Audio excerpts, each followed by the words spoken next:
बहुत समय पहले एक जंगल था। वह जंगल बहुत घना था। उसमें बहुत से जानवर रहते थे। रात में जंगल से शेर और चीते की आवाज सुनाई देती थी। जंगल के किनारे एक छोटी सी बस्ती थी। बस्ती के लोग गरीब थे। जंगल से लकड़ी काटकर अपना पेट भरते थे। गांव के लोगों में बड़ी एकता थी। लोग एक दूसरे की मदद करते थे। उस गांव एक वैद्य जी थे। गांव के लोग उनको बहुत मानते थे। हर आदमी के काम में वे हाथ बंटाते थे। सारा गांव उनकी प्रशंसा करता था। वैद्य जी जंगल से जड़ी बूटी लाते थे। उसे दूसरे गांवों में बेचते थे। गांव बहुत दूर दूर थे। वे बहुत रात होने पर घर आते थे। जड़ी बूटी से बहुत से लोग अच्छे हो चुके थे। वहां कोई डॉक्टर नहीं था। वैद्य को ही लोग अपना डॉक्टर मानते थे। वैद्य जी को एक लड़की थी। उसका नाम था गंगा। वह बड़ी ही बुद्धिमान थी। वह अपने पिता के हर काम को बहुत अच्छी तरह करती थी। जाड़े का दिन था। ठंड से बचने के लिए लोग जलाते थे। एक दिन रात में एक आदमी वैद्य जी के घर आया। उसका घर उस गांव से दूर था। उसका लड़का बीमार था। वह वैद्य जी को ले जाकर दवा करवाना चाहता था। वैद्य जी घर पर नहीं थे। आदमी बैठा रहा। उस दिन वैद्य जी बहुत देर से घर लौटे।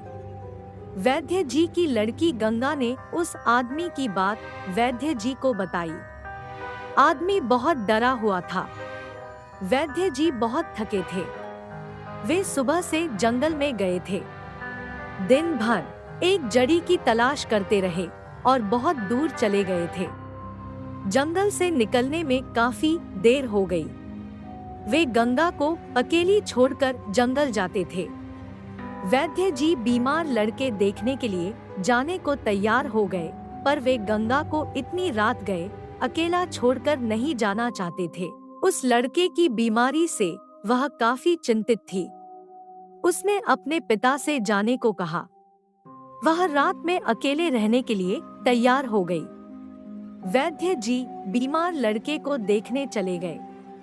गंगा लकड़ी जलाकर उसके पास बैठ गई।